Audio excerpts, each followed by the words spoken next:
Hello guys, welcome back sa Jelon Makiworks. So ang content natin ngayon is para sa request ng ating masugid na taga-panood, si Sir Jade. Wow, pogi, no? Shoutout sa iyo, sir. Shoutout. So nakailang ulit na kasi follow-up siya guys na tungkol sa request niya. So ngayon lang natin nagawa ng video. Pasensya na sir, medyo busy lang itong mga nakaraang araw.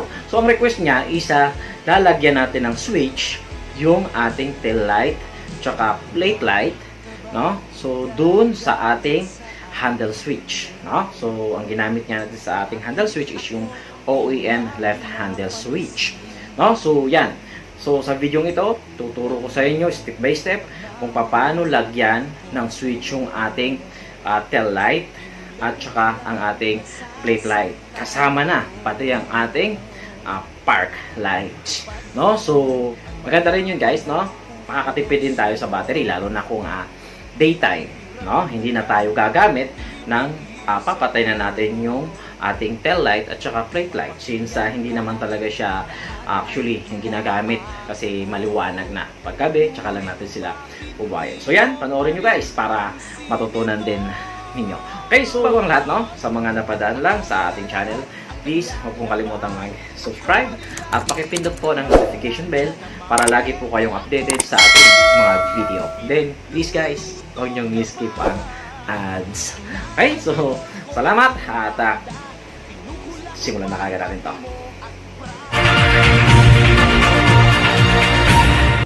Okay, so ayan, natanggal na natin yung ating handlebar. No? So, dito ang babaklasin natin guys dahil dito natin ilalatag yung ating wiring. No? Then, tatanggalin din natin, tinanggal ko na rin yung espada dito sa kaliwa. No? Dahil ilalatag natin yung wire para malinis. No? Yung wire na manggagaling dito sa ating unahan. No? Kasi dito tayo kukuha ng supply ng ating accessories galing sa ating left handle switch, no? Itong socket na ito guys, ito yung galing sa ating left handle switch na papunta sa ating park light, no? So dito tayo kukuha ng supply. Okay, then gagamit din tayo guys dito ng relay. No? So share ko lang itong relay na nabili ko guys. Sobrang na-impress ako guys, no? Dahil ang liit lang niya pero pag tiningnan natin 20 amperes siya, no? So ayos ito, no? Dahil sa liit niya is hindi siya matakaw sa space, no? Compare sa una kong ginamit, makita nyo sa mga preview sa wirings ko, itong relay na gamit ko na mini relay kung tawagin ko is maliit na to guys compare sa horn relay, no? So pero tingnan nyo guys, no? Mas maliit pa siya dito sa inaakala kong maliit. Na pareho din silang electronic relay, no? Pero napaka astig, na impress ako, no? 20 amperes na is hindi na masama, no? Malaking load na ang kaya niyang dalhin. Okay, so ito yung relay na ginamit natin. Hininang ko na yung wires dito guys para stable, no? Then nilagyan ko ng glue para hindi pasukin ng tubig. Okay, so ito yung number 30, no? Yan yung number 30 ng relay. Okay, so dito ang supply galing battery, direkta to sa battery guys. Ito naman yung 85, no? Ito yung 86, tsaka ito namang isa is yung number 87. No, ito yung number 87 guys, no? So ito yung ating output, no? Ito 87A, ito tinanggal na natin kasi 87 lang ating kailangan. So yan, simulan na natin guys ang wiring. Okay, so ito yung wire na sinasabi ko kanina guys. Ito yung wire papunta sa ating park light, no? Sa ating front dual contact signal light. No, dito ko yan tinap guys. Kung gusto niyo mapanood kung saan ko tinap yan dito sa ating dual contact signal light, yung wire na to is panoorin nyo guys. Ilalagay ko sa description yung link, no, ng video nung ginawa ko yung aking front dual contact na signal light, no? So para sa park light natin. So ito, hahatiin natin to guys at dudugtungan natin. Katulad nito guys. Yan.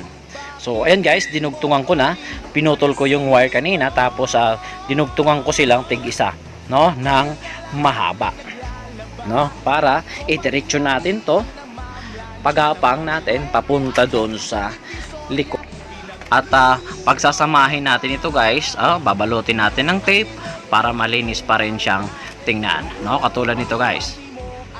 Yan, nabalot ko na guys ng tape, no, malinis pa rin siyang tingnan. Pero syempre, maglagay tayo ng palatandaan guys sa dulo, no, para hindi sila magkapalit. So ayan, naglagay ako ng palatandaan guys. Yung isa, binalatan ko, ito yung galing sa ating handle switch, no, ito naman is papunta sa ating park light, no. So yan, para hindi sila magkapalit guys, lagyan natin ng palatandaan. Okay, so ito na yung ating pinagapang na dalawang wire na galing sa unahan. Okay, then dito naman sa ating relay guys, itong number 30, yan, dudugtungan natin ito guys, papagapang natin papunta sa ating battery, no, dapat direct guys sa battery. Yan, so ayan, dugtungan na lang natin guys, no? Number 30 ng ating relay, dudugtungan natin papunta sa ating battery. Lalagyan natin guys ng fuse para safe. Okay, so yan, balutin na lang natin ng wire para malinis. Balutin natin ng electrical tape, no. So ang ginamit ko na lang dito is shrinkable tube. Okay, so next wire natin guys, itong galing sa ating supply, sa ating handle bar na switch, no. Dito natin yan ilalagay sa number 85 ng ating relay, no. So yan, dito natin yan idodugtong guys. Okay, so dugtongin na lang natin. Yan.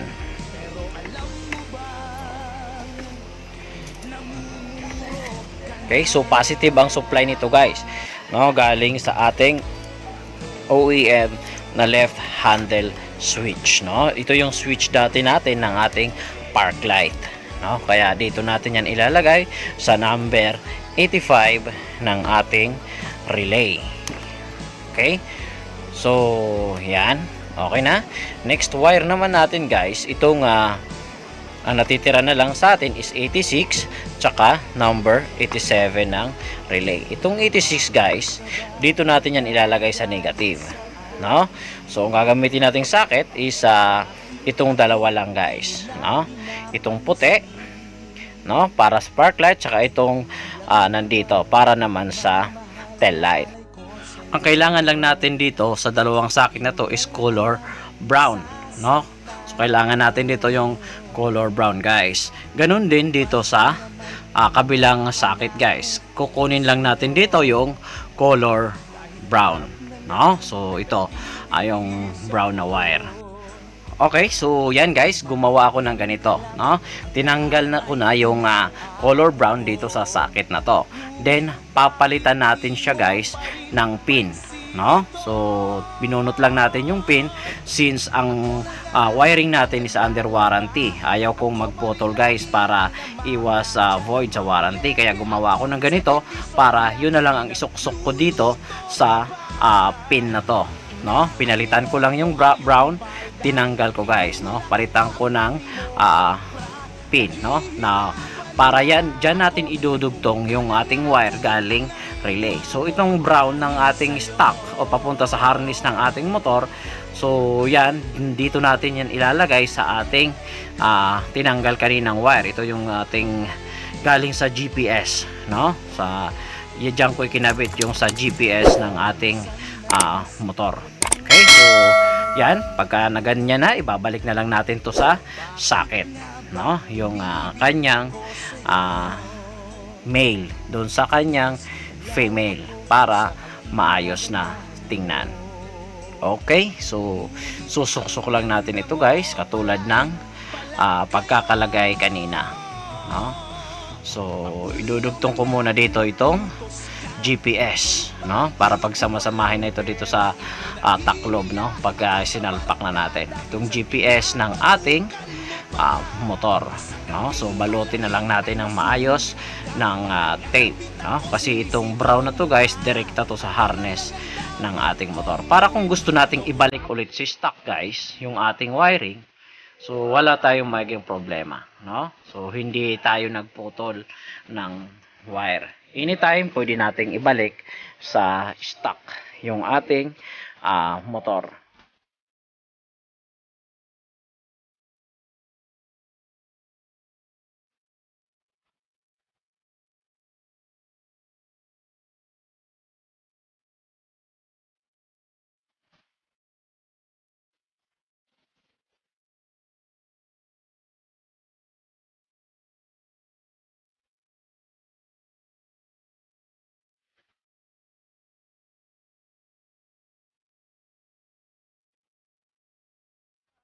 Okay, then ito namang negative or 86 ng ating relay, no? Ito number 86, dito natin yan guys ilalagay sa negative. Pwede sa body ground, pero ako dito ko siya isisiksik guys sa socket na to, no? So, yung color black na wire, no, sa socket na to, negative yun guys, no? Diyan ko siya isisiksik para stable yung kuryente na magiging supply niya, no? So hindi ulit tayo magpuputol guys, sisiksik lang natin, no, para iwas sa void ng warranty. Yan, sok-sok lang, tapos pasok. Yan, ganyan lang guys, kasimple, no? Iaayos lang natin ang pagkakasalpak nitong ating socket ng ating plate light. Okay, then iayos na lang natin to guys para hindi babasa kapag nag-washing tayo or kaya inabot ng ulan, no? So ayusin lang natin.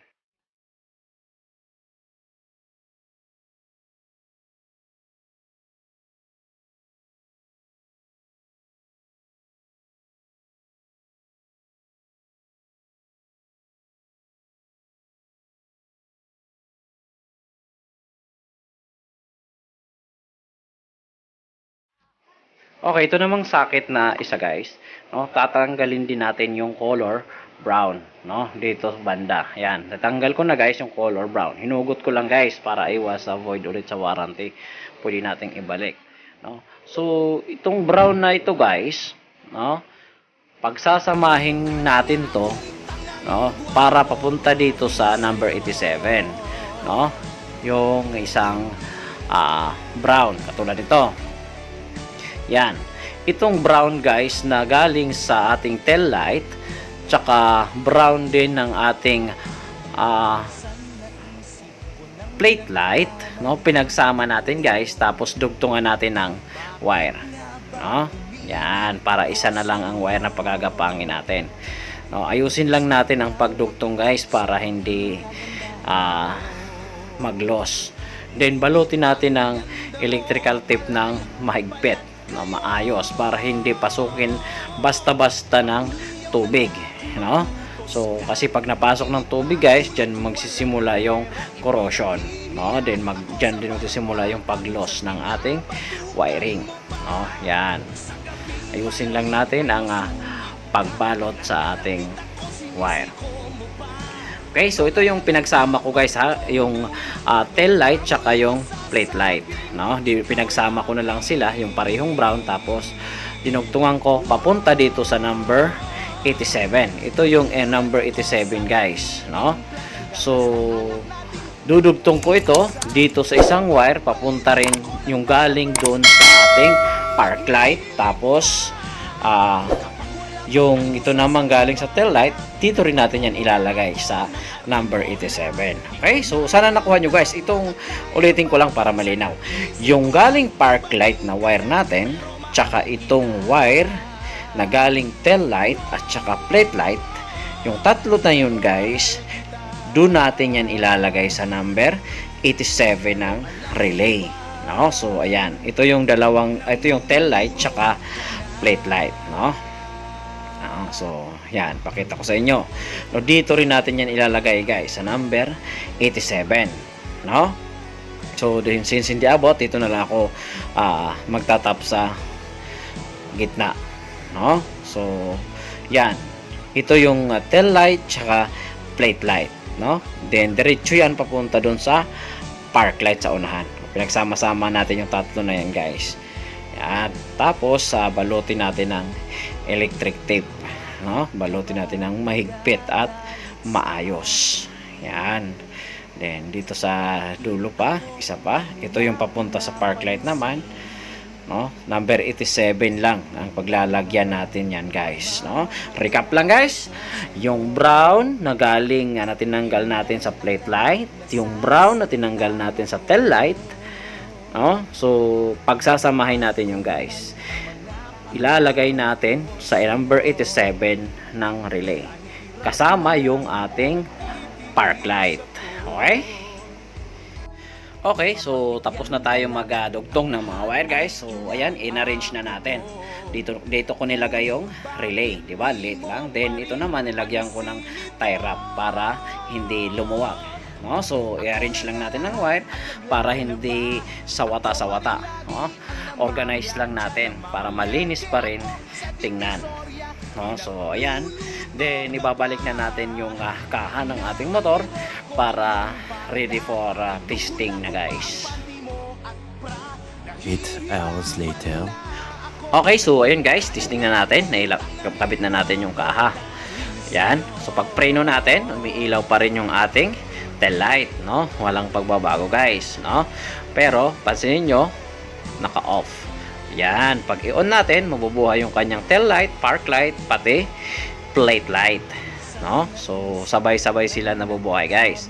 May sarili na silang switch, no? So, pagdating sa araw, pwede nating patayin yung ating tail light, plate light, tsaka park light. Okay, so yan. So sana may natutunan kayo guys sa bago nating tutorial, at sana magawa nyo ng maayos sa inyong mga motor. Okay, so hanggang sa susunod guys, maraming salamat po sa panonood, at huwag kalimutang mag-subscribe, no? At pakipindot na rin ang notification bell para lagi kayong updated sa ating mga videos. Kung nagustuhan nyo naman yung video guys, pakipindot po ng like and share.